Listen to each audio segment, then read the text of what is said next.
जय हिंद दोस्तों। इस वीडियो में हम कोशिका के भागों का अध्ययन करेंगे। तो चलिए दोस्तों वीडियो स्टार्ट करते हैं। कोशिका का पहला भाग है कोशिका भित्ति, सेल वॉल। जंतु कोशिकाओं के अलावा पेड़ पौधों, कवकों, शैवालों और जीवाणुओं और साइनो जीवाणुओं की कोशिकाओं के चारों ओर कोशिका झिल्ली के ऊपर पाए जाने वाली कठोर, मजबूत और पारगम रचना को कोशिका भित्ति कहते हैं।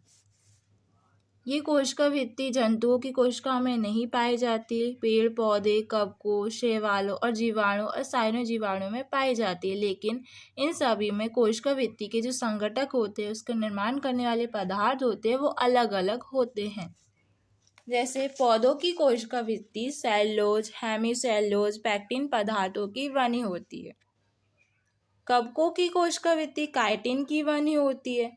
जीवाणुओं तथा साइनो जीवाणु की कोशिका भित्ति पेप्टिडोग्लाइकिन की बनी होती है। यह कोशिका को निश्चित आकृति एवं आकार बनाए रखने में सहायक होती है। कोशिका भित्ति सेल का एक निश्चित आकार बनाए रखती है। इस इमेज में ये एक प्लांट सेल है। ये सबसे बाहर जो दिखाई दे रहा है वही कोशिका भित्ति है, सेल वॉल है।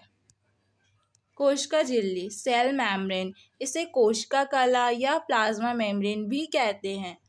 कोशिका के सभी अवयव एक पतली झिल्ली के द्वारा घिरे रहते हैं। इस झिल्ली को कोशिका झिल्ली कहते हैं। कोशिका झिल्ली सभी सेलों में पाई जाती है, चाहे वह प्लांट सेल हो, एनिमल सेल हो, बैक्टीरिया, वायरस, जीवाणु, किसी की भी सेल हो, सभी में कोशिका झिल्ली पाई जाती है। यह अर्धपारगम झिल्ली है, यानी कि एक सिलेक्टिवली परमिएबल झिल्ली है। ये सभी पदार्थों को अपने में से आने जाने नहीं देती। ये कुछ चुने हुए पदार्थों को अपने में से आने जाने देती है, इसलिए यह अर्धपारगम झिल्ली है। तरल मोज़ेक मॉडल के अनुसार कोशिका झिल्ली की रचना।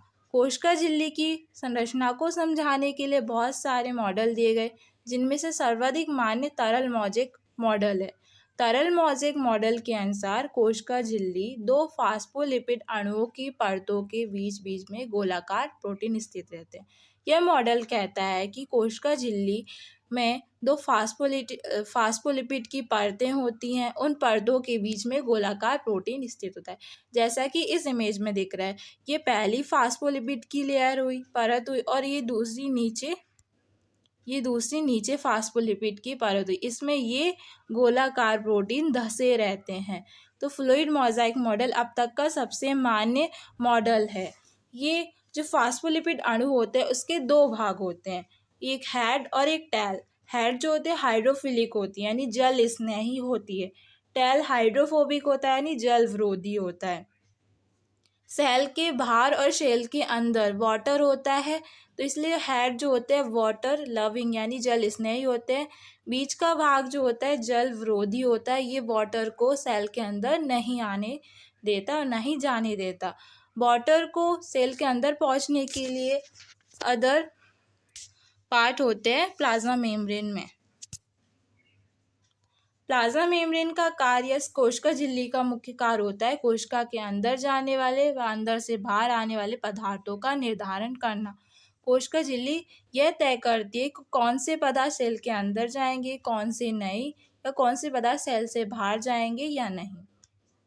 जीव द्रव्य, प्रोटोप्लाज्म। जीव द्रव्य की खोज डू जार्डिन ने 1835 में की थी तथा सारकोड नाम दिया था। पुरकिंजे ने इसे प्रोटोप्लाज्म नाम दिया।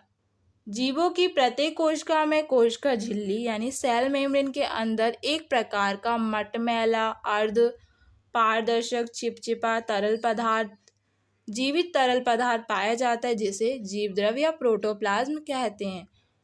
जीव द्रव्य कोशिका में पाए जाने वाला तथा सभी जैविक गुणों को प्रदर्शित करने वाला एक मूल पदार्थ होता है।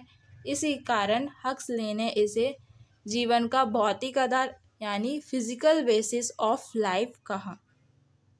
जीव द्रव्य सभी जैविक गुण प्रदर्शित करता है, इसीलिए इसे हक्सले ने जीवन का भौतिक आधार कहा। एक सेल है, उसके अंदर जितना भी द्रव होता है, जितनी भी संरचनाएं होती है, उसे हम जीव द्रव्य कहते हैं। आगे चलकर जीवद्रव्य दो भागों में बढ़ जाता है, एक कोशिका द्रव्य यानी एक कोशिका द्रव्य और एक केंद्रक।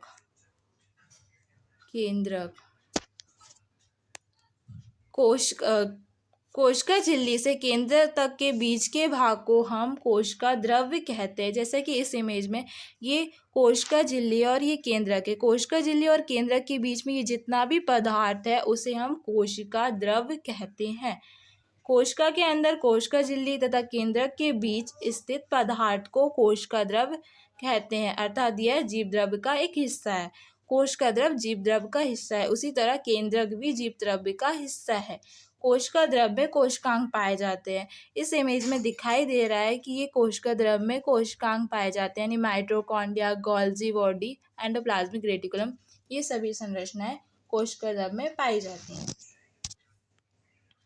माइटोकॉन्ड्रिया एक कोशिकांग है क्योंकि ये जीव द्रव्य में पाया जाता है। इसकी खोज अल्टमैन ने 1886 में की थी। वेंडा ने इसका नाम माइटोकॉन्ड्रिया दिया।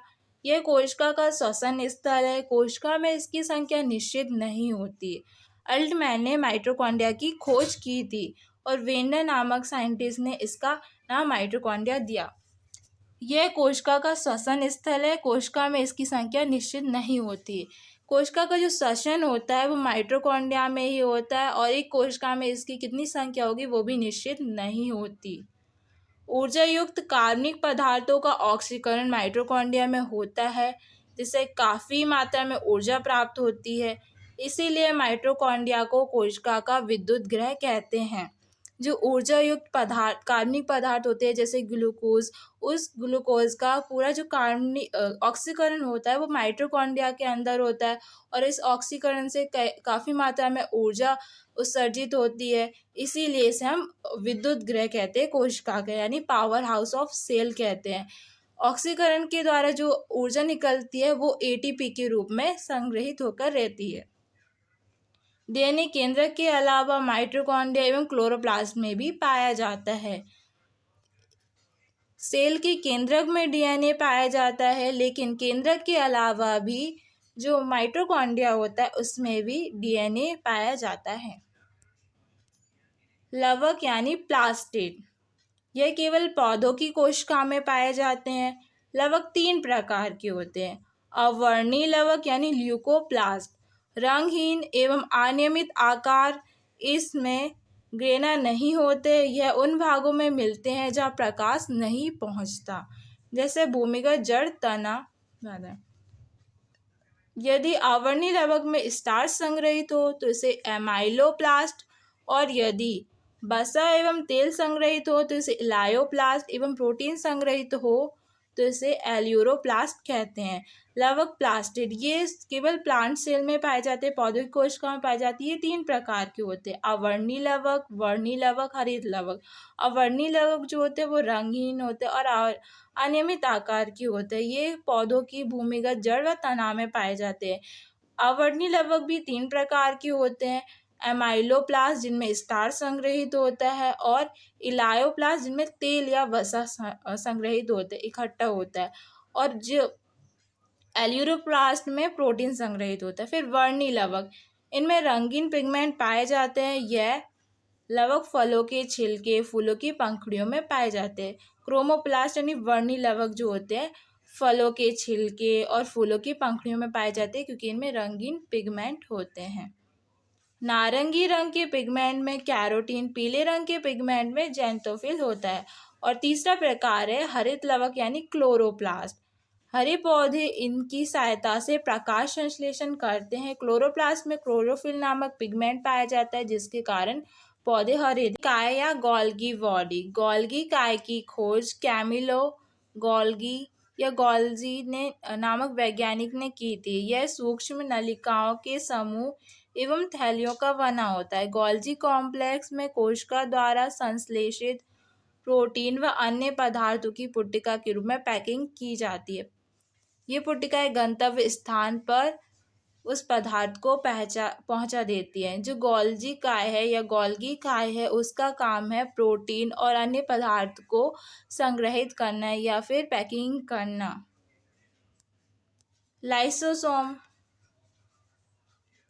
जंतु कोशिका के कोशिका द्रव्य में पाए जाने वाले आवरण युक्त गोल गोल थैलीनुमा अंगाणुओं को लयनकाय कहते हैं। लाइसोम का मुख्य काम पाचन करना होता है। इसका दूसरा काम अंतःकोशिकीय पाचन करना होता है। मृत कोशिकाओं का निष्कासन करना, यानी यह अपशिष्ट पदार्थों का निष्कासन करता है। लाइसोसोम जो होता है वो कोशिका का पाचन अंग जो होता है, ये जितने भी पदार्थ जो अपशिष्ट पदार्थ होते हैं उनका पाचन कर देता है। इसमें बहुत सारे एंजाइम होते हैं। यदि लाइसोसोम के एंजाइम निकल जाते हैं, सेल में पहुंच जाते हैं, लाइसोसोम से बाहर निकल के सेल में पहुंच जाते हैं, तो ये पूरी सेल को नष्ट कर देते हैं। इसी कारण इसे आत्महत्या की थैली भी कहते हैं। अंतःप्रादिव्य जालिका एंडोप्लाज्मिक रेटिकुलम, इसे शॉर्ट फॉर्म में ER लिखते हैं। एंडोप्लाज्मिक रेटिकुलम एक प्रकार का कोशिकांग है जो यूकैरियोटिक कोशिका में पाया जाता है। एंडोप्लाज्मिक रेटिकुलम दो प्रकार के होते हैं, रफ एंडोप्लाज्मिक रेटिकुलम RER और smooth endoplasmic reticulum ESR। ER की खोज 1669 में कीथ R पॉटर ने की थी। केंद्रक से लघु एंडोप्लाज्मिक रेटिकुलम केंद्रक के पास पाया जाता है। ये दो प्रकार का होता है, रफ एंडोप्लाज्मिक और स्मूथ एंडोप्लाज्मिक रेटिकुलम। जिस एंडोप्लाज्मिक रेटिकुलम से राइबोसोम लगे होते हैं उसे हम रफ एंडोप्लाज्मिक रेटिकुलम कहते हैं, और अंतःप्रादिप जालिका एंडोप्लाज्मिक रेटिकुलम के जिस भाग से राइबोसोम नहीं लगे होते हैं उसे हम स्मूथ एंडोप्लाज्मिक रेटिकुलम कहते हैं। एंडोप्लाज्मिक रेटिकुलम के मुख्य कार्य निम्नलिखित हैं: प्रोटीन संचय करना, ग्लाइकोजन उपापचय में सहायता करना, विभिन्न अनुवांशिक पदार्थों को कोशिका के अंगों तक पहुंचाना।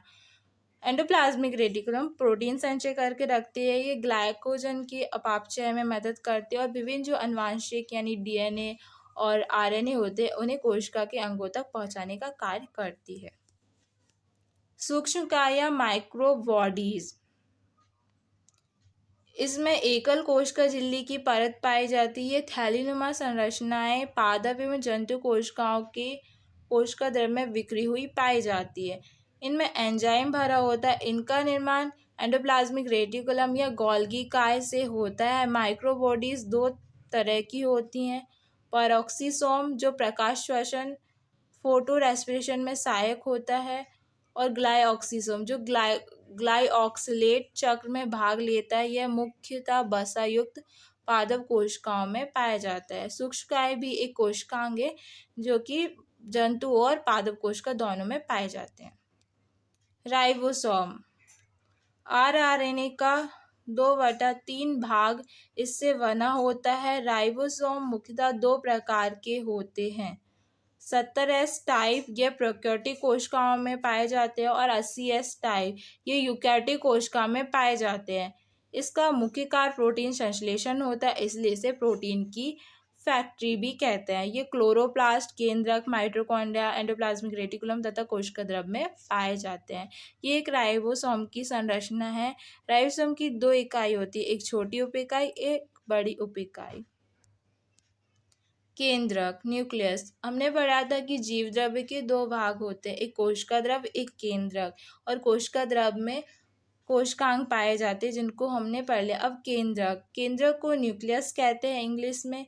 केंद्रक कोशिका का सबसे महत्वपूर्ण अंग होता है। यह कोशिका में होने वाली समस्त जैविक क्रियाओं का नियंत्रण करता है। केंद्रक में DNA, RNA और क्रोमोसोम पाए जाते हैं, इसलिए केंद्रक का आनुवंशिकी में महत्वपूर्ण स्थान है। केंद्रक में DNA, RNA पाए जाते हैं जो कि आनुवंशिक पदार्थ है, इसीलिए इसका आनुवंशिकी में महत्वपूर्ण स्थान है। DNA में ही हमारी जो आनुवंशिक सूचनाएं निहित होती हैं, और DNA ही हमारे माता पिता से हमारे अंदर आते हैं, इसलिए इसे आनुवंशिक पदार्थ कहते हैं। जो केंद्रक है उसके निम्नलिखित भाग होते हैं: केंद्रक झिल्ली, न्यूक्लियर मेम्ब्रेन, यह एक द्विस्तरीय झिल्ली है। बाहरी झिल्ली एंडोप्लाज्मिक रेटिकुलम से या फिर अंतःप्रायदीप जालिका से जुड़ी होती है, जिस पर राइबोसोम लगे होते हैं। एवं भीतरी झिल्ली सपाट होती है। केंद्रक झिल्ली में जगह जगह पर छिद्र होते हैं, जिसके द्वारा केंद्रक द्रव्य एवं कोशिका द्रव्य में विभिन्न पदार्थों का आदान प्रदान होता है। इस इमेज में ये जो बाहर दिखाई दे रही ये होती है केंद्रक झिल्ली या न्यूक्लियर मेम्ब्रेन। इस मेम्ब्रेन पर राइबोसोम लगे हुए होते हैं। इसमें कुछ छिद्र भी होते हैं जिन्हें हम न्यूक्लियर पोर कहते हैं या फिर केंद्रक छिद्र कहते हैं। ये जो केंद्रक छिद्र होते हैं केंद्रक द्रव्य यानी केंद्रक में पाए जाने वाले द्रव और कोशिका द्रव्य, कोशिका केंद्रक और कोशिका झिल्ली के बीच जो द्रव पाया जाता है उसे हम कोशिका द्रव्य यानी साइटोप्लाज्म कहते हैं।